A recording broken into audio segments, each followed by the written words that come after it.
So folk, I've been requested to respond on Viki1999 today with this of child labour. Now, I'm not entirely sure whether she's going to go on about that today with the child labour of the Industrial Revolution. What I can say, however, is that in that time period, you had the myths, whether it was the children and the mothers forced into working in the factories. The way that, the likes of Barbara Hammond and stuff like that had painted things as if it was all one group. There was actually two groups of children. You had the children who were the pauper children who lived with their mothers. They were known as the free children. And of course the mothers had the power to prevent their children from working in those factories. The wages were unprecedented, so you couldn't possibly call that for the life of you as exploitation. And comparing, today's living standards to back then, it would just be completely irrational. The other thing was the second group of children were the orphan children. It was the government that was fully responsible for them. The government, to get them off their back,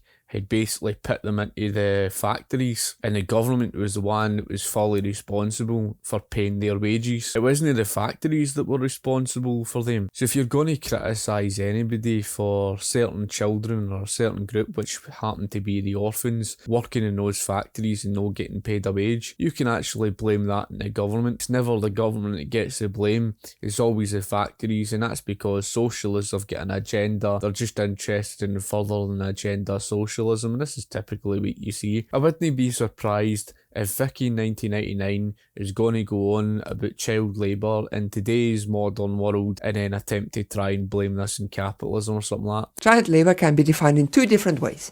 The most obvious one is to say child labour is when someone under 18 works. This is an oversimplification. See, when I was 16, I started an apprenticeship in a factory. I wasn't paid very well because that's how an apprenticeship works. I could use many negative ways to describe that workplace. Toxic, exhausting, mind-numbing, politically radicalizing. But I would never use the word child labor to describe my experience there. And what about children who mow a lawn for a few euro? Is that child labor? By the simple definition, yes, but children voluntarily doing jobs for a bit of money does not sound like what we mean when we say child labor. So, what is the better definition? Basically, it says that child labor is when a child has to work and that causes them to lose their childhood. That is very vague, but we can clarify.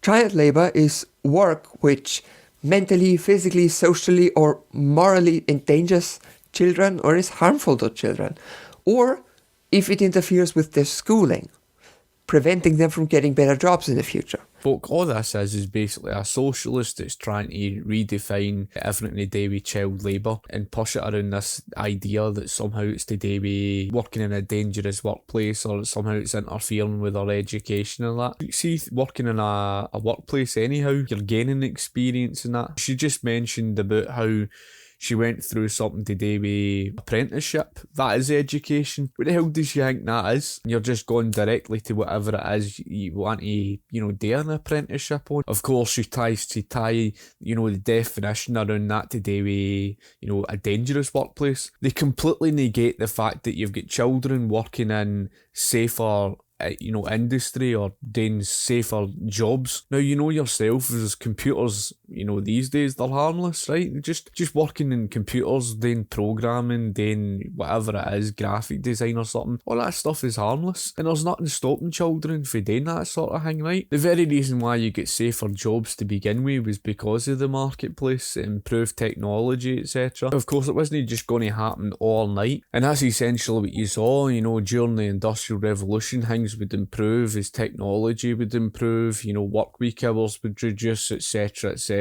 Even when you look at the United States of America, where the statistics, definitely show not just that the workplace injuries were reducing each year right up to the 1970s, but of course the death toll. And something to mention is the fact, and I touched upon this before, the free children who lived with their mothers. The mothers eventually were able to keep their children out the dangerous workplace, send them home and after school, long before the child labour laws were codified. This is why my experience was not child labour.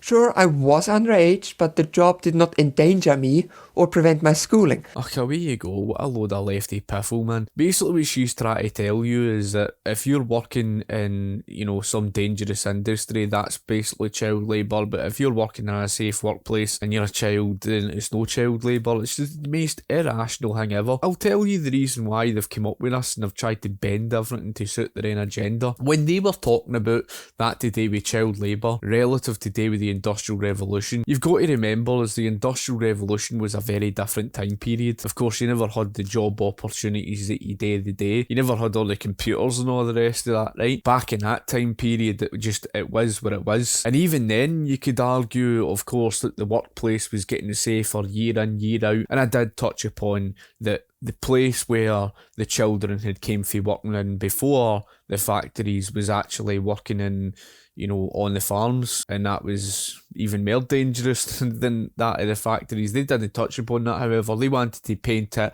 as if the Industrial Revolution, the factories came up, they were so dangerous, and as if to say the living standards collapsed, etc, etc. They paint it like Lord of the Rings, as if a cloud of darkness came over the top of them. They've now changed their tune. And the reason why they're trying to change their tune and change the definition of child labour, folk, today's economy changes the face of their entire argument, and that is what it boils down to. It changes the face and contradicts them. Why does it contradict them? Because of the improvement of the workplace all the course of a century-long period, and that doesn't suit their agenda. So what do they try to do? They try to change things and say, well, no, it's child labour's just it only classifies for that of people who are working in the dangerous industry.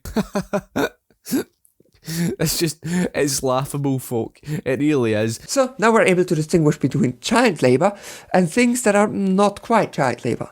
For example, a kid selling lemonade, not child labour. A 6-year-old being forced to make footballs, child labour. A child helping out at a family farm for a couple hours of the day, not child labour. A child being made to work on a family farm in every spare hour so they can't even do homework or go to school, child labour. Labour is labour. If you're working, you're working, right? That's what labour is. See if they're actually working and they're standing there for a good day or something like that. They're standing there for 9 to 5 and let's say they're selling lemonade. That's work. It doesn't matter whether you're helping in the garden or no. If you're helping watering, plants or whatever it is in the garden and you're working for 9 to 5, you're still working, you're still doing labour. That's what labour is. That's the sort of pish that they're coming at me. In this section I was going to argue that child labour is bad. But I think I can spare myself the effort. I think it's self-evident that something that permanently messes up children and their future, like child labour, is bad. I've seen, young teenagers that have been so proficient in programming languages and all sorts. Even some of them that get into hacking and whatever. My name is Santiago Gonzalez. I'm 14 and I love to program. It's just that really is a load of pish, and that tells you these people don't even understand a free market in education. We just use a plain delta wing. The easiest way to do this is psychosymmetric.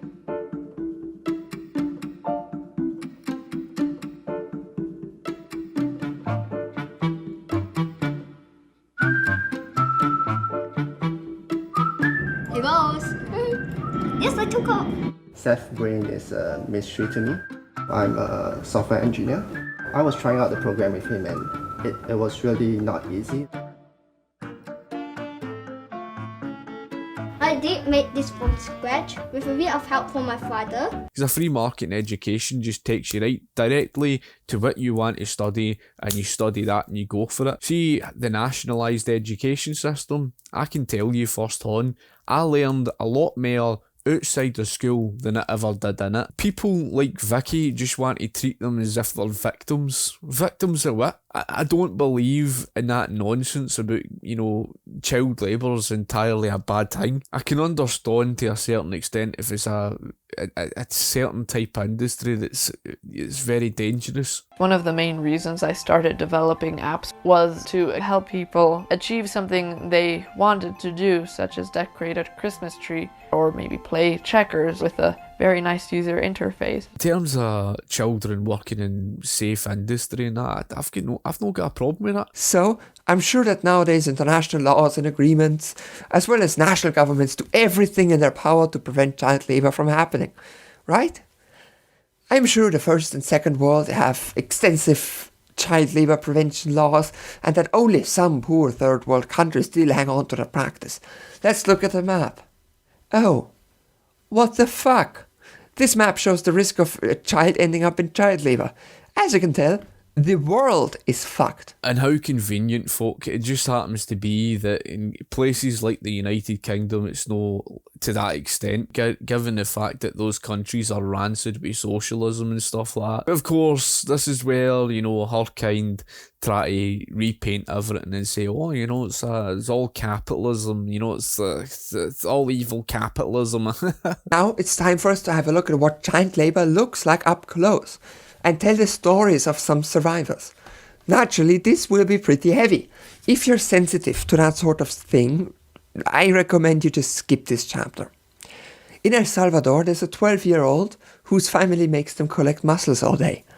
They work 14 hours a day and get up at 4 a.m. A lot of those poorer countries are going through what we went through more than 200 odd years ago, the transition to the industrial revolution with the factories and stuff like that. And this is where they bring in the argument today with, the sweatshops and what have you. These sweatshops were viewed as exploitation, but in reality, right, see, if it wasn't for the sweatshops, they wouldn't be able to improve their lot, they wouldn't be able to improve their life and their wages, and they wouldn't be able to get anywhere. And that is to say that if you were to take away the sweatshops, they would be left, starving. So in other words, those countries can't just go for A to Z. They can't just go for where they are the day to our living conditions the day, just like that all night. That's the way these people's minds work.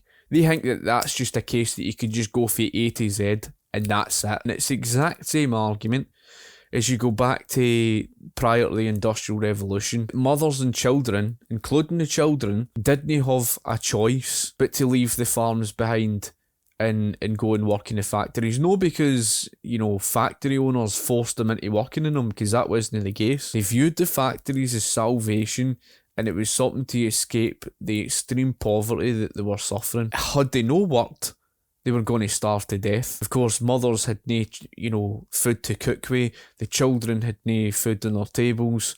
They were basically starving. The average life expectancy of a child was the age of 9. So they actually viewed the factories as something as salvation to escape the torrid life that they were living. Through that time, of course, all the course of the first industrial revolution, they would see improvement. Finally, they would have food on their tables. Things aren't as black and white as what she's trying to paint it to be. The children had to go through that because had they no worked in the factories, well, they had no choice but to work for back-breaking hours anyway. In reality, you didn't have the machinery. You didn't have the same capital. Prior to the Industrial Revolution, you worked for more than 80 hours a week. See, if a government in that time period, and let's just use for argument's sake, let's say it was the 1750s, let's say the government then stepped in with a child labour law, what do you think would have happened? Well, the productivity wasn't the same. Why do you think they were working more than 80 hours a week? They seem to think it's something to do with a government legislation. They've no got the intelligence to understand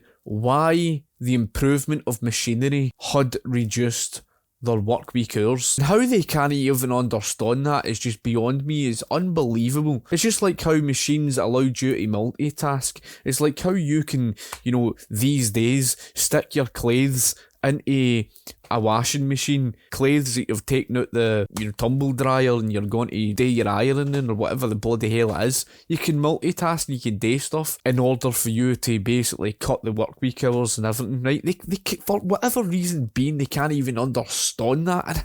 And they just seem to think that the work week hours reduced because, oh wow, it was all to do with government and that was it. They never had those machines. All you had was your horns to work with, collecting grain. For what they would do in 80 hours, it would take them a lot longer to collect the grain than what it would with these big massive harvesters that you do the day. And these poorer countries, they don't have what the United States does. They don't have all these big massive, harvesters or stuff. Like, they don't have the machinery in that, right? They think it's just a case that these countries can just go from A to Z all night. They're looking at it from the perspective of where they're currently living and their current living standards, and then they're comparing that to them. To be able to work for that long without break, they get pills which cost most of the money they make.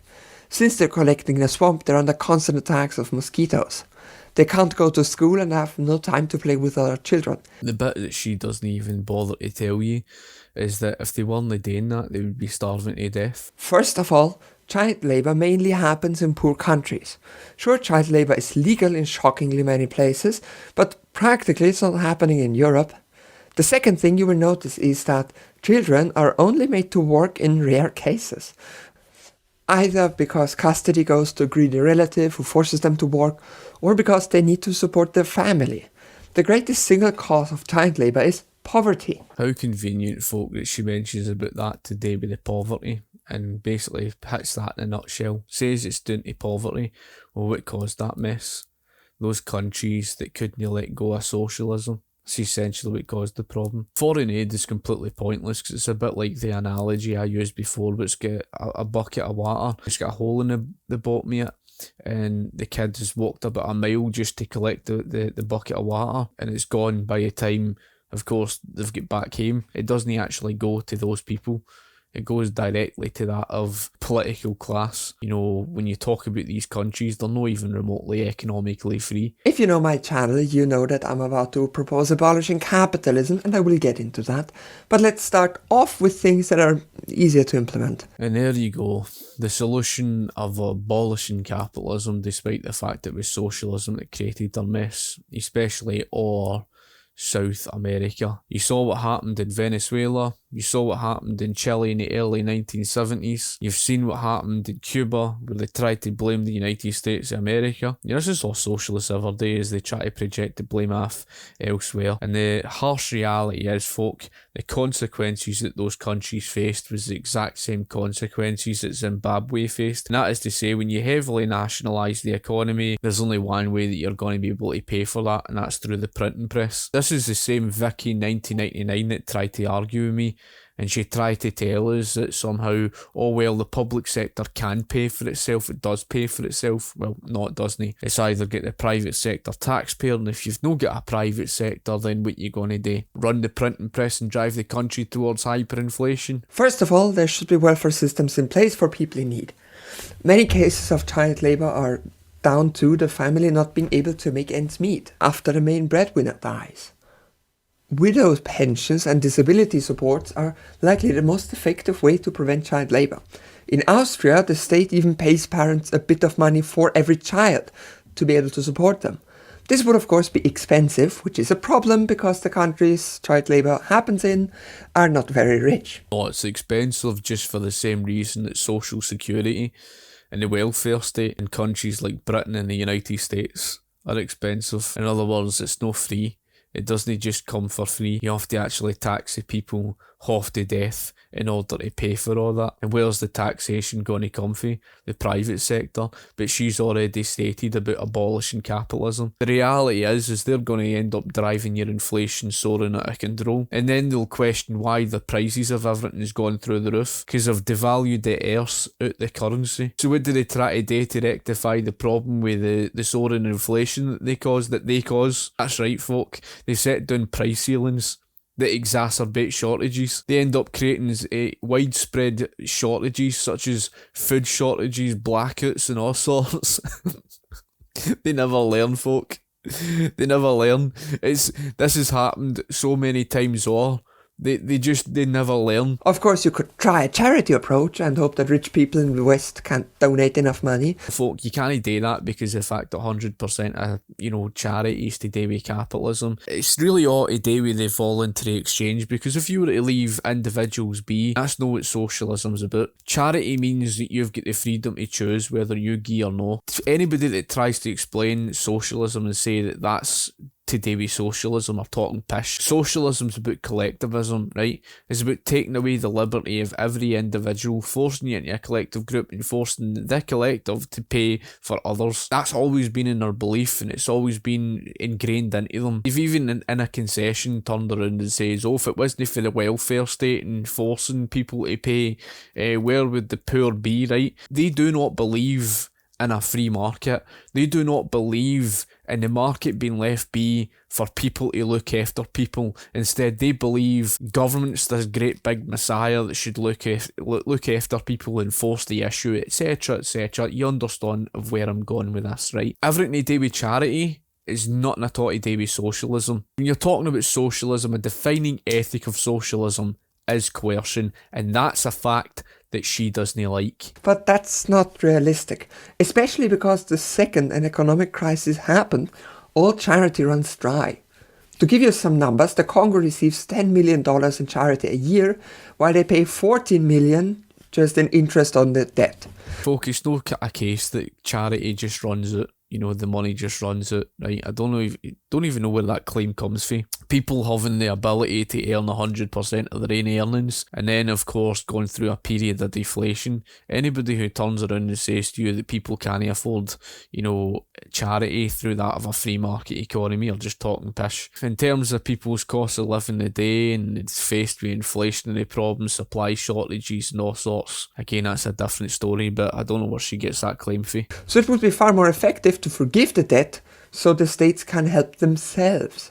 As a matter of fact, we should completely abolish the International Monetary Fund and replace it with a less profit-driven institution. I'm gobsmacked, man. I would actually agree with that. For the first time, I've actually agreed with something that Viki1999 has actually come out and says. As well, of course, we should be going further than that. We should be abolishing the central bank. We should be decentralising the money. Let's get rid of the IMF and all the rest of that. The IMF often effectively keeps poor countries poor with interest payments. I think that development support should not be profit-based. The West has enough money. The states could easily support the poorer ones, and they shouldn't really demand it back. If I have €50 left over and someone needs it, I may give it to them, because I have it left over. I'm not going to demand interest, am I? But that logic doesn't apply to states. Even with money they don't need, they want to get back more money than they gave. See, this is the problem that folk like her don't really understand. And this is the problem that all socialists suffer from. They don't understand inflation, right? In other words, it's not about how much money you're earning, right? If that was the case, the Venezuelan people would be stinking filthy rich, and they're no rich, right? It's no down to how much money you're earning. Therefore, when people go on about wages and that, they don't understand it's not about the wages, it's about the purchasing power of the monetary value. So basically she's got no other option. If she wants to get rid of capitalism, she's got no other option but to run the printing press. She would drive inflation through the roof. You could print out $1 million worth for every single human being in society. That's not going to make you richer. In fact, it will make you poorer. It's about the purchasing power of your currency. You would actually be richer holding less money and be able to buy more with it. And it's exactly her socialism that would end up going down the road, because let's face it, she just told you that she wants to get rid of the private sector more or less. So you want to get rid of capitalism for this mixed economy. How then are you going to pay for your socialism? Ultimately, financial and developmental support for poor nations would be the best way to permanently eradicate child labour. But that's an international effort that would be very expensive and take a long time. I think it would still be worth it, because to me human lives are more important than money. See, if anybody sits there and tells you that, of course, people are a lot more important than money and all the rest of that, right? What they're basically telling you is that you can eradicate, money and you would be faced with no problems. Because, let's face it, see if you were to get rid of money and you were to go back to the days of a barter system, the problem and the key and main problem with a barter system, if that's what it was, in the ancient world. The problem with barter is the fact that, let's say you were a farmer and you've got cows and chickens, and let's say you wanted to buy a television. Well, the problem is you're going to have to find a willing vendor that's willing to accept your cows and chickens for the sake of the television. How the socialist mind works and how they operate is they just assume, oh well, they need food, so therefore it's just naturally going to happen. What if that vendor just happen to be a vegan, screwed then, isn't he?